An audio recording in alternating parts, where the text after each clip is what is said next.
नमस्कार दोस्तों, यहाँ का होस्ट और दोस्त श्रीकांत जोशी आपका स्वागत करता हूँ मैं आरएम शॉर्ट्स में, जिसमें हम लेके आते हैं दिन भर की स्पेस और डिफेंस न्यूज की टॉप 3 खबरें। पर आज 3 खबरें नहीं होंगी। जो हमारा S-400 की डील साइन हुई है उसके बारे में ज्यादा खबर होगी, तो चलिए जान लेते हैं। अपनी सबसे पहली खबर में हम लोग बात करेंगे S-400 की डील के बारे में।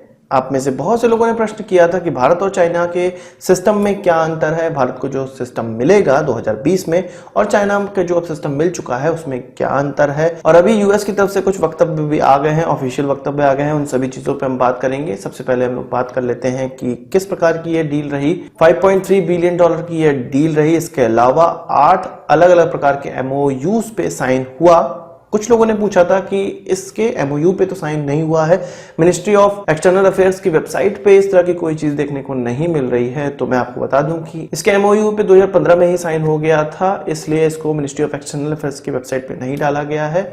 अभी केवल और केवल इसका ऑर्डर प्लेस करना था हमें, जो कि हमारे प्रधानमंत्री ने, जैसा कि खबरों में निकल कर आया था, साइन करके उसको ऑर्डर दे दिया है। तो S-400 2 साल के अंदर 2020 में हमारे पास मिल जाएगा। बात करते हैं कि चाइनीज सिस्टम से ये अच्छा है या बुरा। तो ऑब्वियस सी बात है, भारतीय होने के मुताबिक मैं भारतीय सिस्टम को अच्छा कहूंगा, पर इसके कुछ प्रूफ भी हैं। ये जो S-400 है ये 4 लेयर में हमें एयर डिफेंस सिस्टम देता है, जो भारत के लिए है। पर जो चाइनीज लोगों को मिला है उनको केवल 3 लेयर में ये प्रोटेक्शन मिलेगी। भारत को जो सिस्टम मिला हुआ है उसमें 4 प्रकार के मिसाइल्स का इस्तेमाल किया जाएगा। सबसे बड़ी लंबी दूरी की मार करने वाली मिसाइल होगी, वो 400 किलोमीटर तक वार कर सकती है। उसके बाद 250 किलोमीटर तक वार करने वाली होगी, उसके बाद 120 और उसके बाद 40 किलोमीटर तक मार करने वाली मिसाइलों का इस्तेमाल किया जाएगा। जबकि चाइनीज सिस्टम में ऐसा नहीं है, उनको मैक्सिमम 250 किलोमीटर मार करने वाली मिसाइल वाला सिस्टम दिया गया है, क्योंकि आपको पता होगा कि MTCR में चाइना सदस्य देश नहीं है, इसलिए उसको 300 किलोमीटर से ज्यादा मार करने वाली कोई भी मिसाइल सिस्टम नहीं दिया जा सकता है। इसके अलावा चाइना का ट्रैक रिकॉर्ड खराब है, वो किसी भी चीज का रिवर्स इंजीनियरिंग कर लेते हैं, इसलिए रशिया ने उनको इस प्रकार की टेक्नोलॉजी ना देने का फैसला किया था। दूसरी बात, चाइना ने जो उनको अब डिलीवरी हो रही है उसको 2015 या 16 में ही डील साइन कर ली थी, इसलिए जो सिस्टम में अपग्रेडेशन हुआ था उसका बेनिफिट चाइना को नहीं मिल पा रहा है और उसका बेनिफिट भारत को मिल पा रहा है। तो भारतीय और चाइनीज S-400 सिस्टम में जो बेसिक सा डिफरेंस है और सबसे महत्वपूर्ण डिफरेंस है वो 400 किलोमीटर तक की मारक क्षमता रखने वाला भारतीय सिस्टम है और 250 किलोमीटर तक मारक क्षमता रखने वाला चाइनीज सिस्टम है। इसके अलावा यह भी कहा जा रहा है कि भारत को थोड़ी सस्ती डील भी मिली है, क्योंकि भारत ने यूएस के सैंक्शंस को दरकिनार करते हुए रशिया से डील की थी। डिफेंस एक्विजिशन काउंसिल ने $6.8 बिलियन इस सिस्टम के लिए इशू किए थे। उनका कहना था कि इतने रुपए में यह सिस्टम आ जाना चाहिए, पर भारत ने इसको 5.3 बिलियन में नेगोशिएट किया।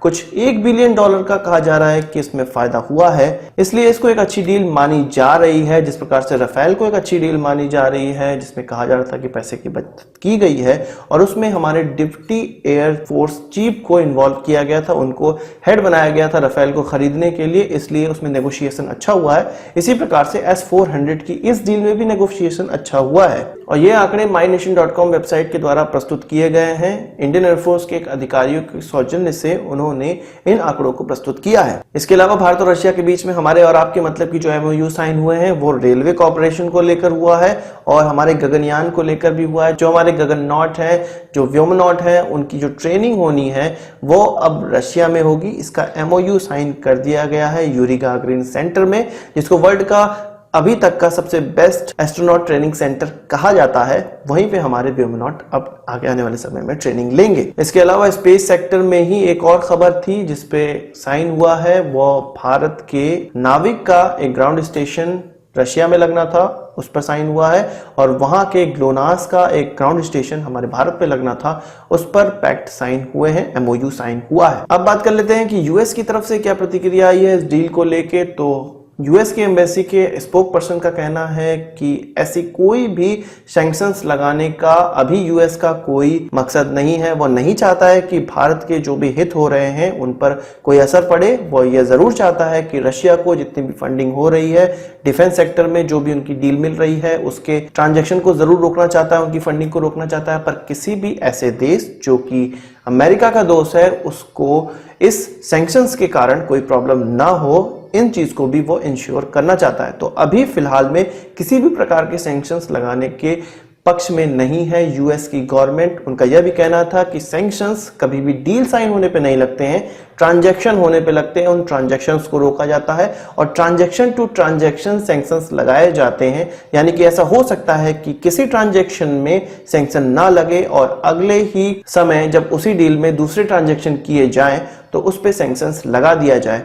तो फिलहाल में ऐसी कोई खबर नहीं है कि यूएस ने भारत पे कोई सैंक्शंस लगा दिया गया है और मुझे लगता है कि भविष्य में भी कोई सैंक्शंस नहीं हो सकते हैं, क्योंकि जब चाइना के पास कोई सिस्टम है और यदि एशिया में पावर का इक्वल डिस्ट्रीब्यूशन करना है, बैलेंसिंग रखनी है, तो भारत के पास भी वो सिस्टम अमेरिका जरूर चाहेगा कि पहुंच जाए। यूएस एम्बेसी के स्पोक पर्सन का यह भी कहना था कि काटसा जिसके कारण रशिया पे सैंक्शंस लगाए जा रहे हैं या रशिया से व्यापार करने वाले किसी भी देश पर सैंक्शंस लगाए जा रहे हैं, उसमें जो वेवरशिप भारत को मिली है वो ब्लैंकेट वेवरशिप नहीं है। ऐसा हो सकता है कि किसी डील के लिए भारत को सैंक्शंस ना लगाए जाए और यदि भारत का ज्यादा झुकाव रशिया की तरफ रहेगा या ऐसा लगेगा कि रशिया को लाभ पहुंचाने का प्रयास किया जा रहा है, भारतीय हितों की बात यहां पर नहीं है, केवल और केवल रशिया को फंडिंग की बात है, तो वहां पर जरूर ही सैंक्शंस लगाए जाएंगे। तो आज की इस बड़ी खबर के लिए आप सभी लोगों को मुबारकबाद। हमेशा मुझे ऐसा लगता है जब भी कोई भारत डील साइन करता है कि हमारे पैसे बाहर चले जा रहे हैं, पर इस डील में मुझे बहुत ज्यादा खुशी हो रही है क्योंकि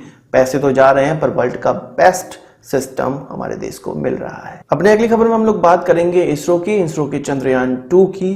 3 डेट निकलकर सामने आई है, 3 जनवरी, 30 जनवरी और 14 फरवरी। मार्च और जनवरी के बीच में 3 डेट निकलकर सामने आई है, जिसमें कि चंद्रयान 2 को लॉन्च करने में सबसे ज्यादा फायदा होने वाला है और इन 3 डेटों में भी सबसे ज्यादा फायदा 30 जनवरी को लॉन्च करने में है, क्योंकि जब 3 जनवरी को लॉन्च किया जाएगा तो जितना प्रोपेलेंट लगने वाला है उससे 27 केजी कम प्रोपेलेंट लगने वाला है यदि 30 जनवरी को यह लॉन्च किया जाए। आपको पता होगा कि किसी भी प्रकार के अंतरिक्ष के जो लॉन्च होते हैं वो कई ढेर सारे कैलकुलेशन को करने के बाद डिसाइड किए जाते हैं। अंतरिक्ष में जो भी सैटेलाइट घूम रही हैं वो किस स्थान पे कब होंगी, इन सभी चीज के कैलकुलेशन करने के बाद ही कोई सैटेलाइट लॉन्च की जाती है और चंद्रमा की पृथ्वी से कितनी दूरी होगी, इन सभी को कैलकुलेट करने के बाद ही चंद्रयान को लॉन्च किया जाएगा। तो इस कैलकुलेशन में 3 डेट जो मैंने आपको बताई वो सामने आई है और उसमें सबसे अच्छी डेट जो है वो 30 जनवरी को मानी जा रही है। 19 सितंबर के कॉम्प्रिहेंसिव टेक्निकल रिव्यू मीटिंग में ये डिसाइड किया गया कि विकास इंजन के और भी टेस्ट किए जाने हैं और फेल्योर होने की कंडीशन में उसको किस प्रकार से व्यवहार करना है, इन सब चीजों का टेस्ट करना है। और आपको पता होगा कि इस लॉन्च में 5 इंजन इस्तेमाल होने वाले हैं। 4 तो अलग अलग प्रकार के स्टेजेस रॉकेट में ही होंगे, पर 5वां जो स्टेज होगा वो हमारे लैंडर में होगा और लैंडर का जो नोजल है उसके द्वारा गर्म गैस इंजन चैम्बर में ना चली जाए, इसका ध्यान रखना है और थर्मल मैनेजमेंट वहां पर कैसे करना है, इन चीजों का ध्यान रखना है। तो ये 2 सबसे बड़ी प्रॉब्लम है जिसका निदान आने वाले समय में इसरो को करना है।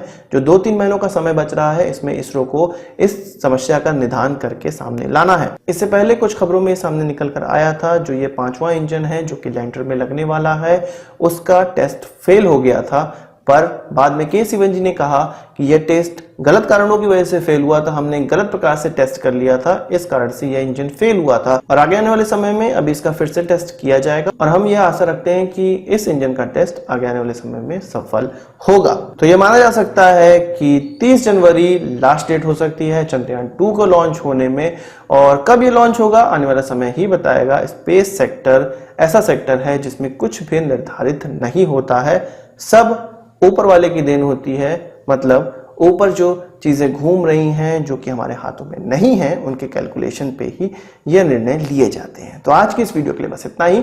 आशा करता हूं आपको वीडियो पसंद आया होगा। आपको एक बड़ा थम्स अप जरूर देंगे। इस वीडियो से संबंधित कोई सवाल है सुझाव तो कमेंट बॉक्स में जरूर लाइएगा और यदि आपने हमारे चैनल को सब्सक्राइब नहीं किया उसे भी कर लीजिए, क्योंकि हम इस प्रकार की वीडियो लाते रहते हैं। और यदि आप शौकीन हैं स्पेस और डिफेंस सेक्टर को पढ़ने के तो आप हमारी वेबसाइट लॉग इन कर सकते हैं captainantrix.com पे। नमस्कार, थैंक यू, जय हिंद।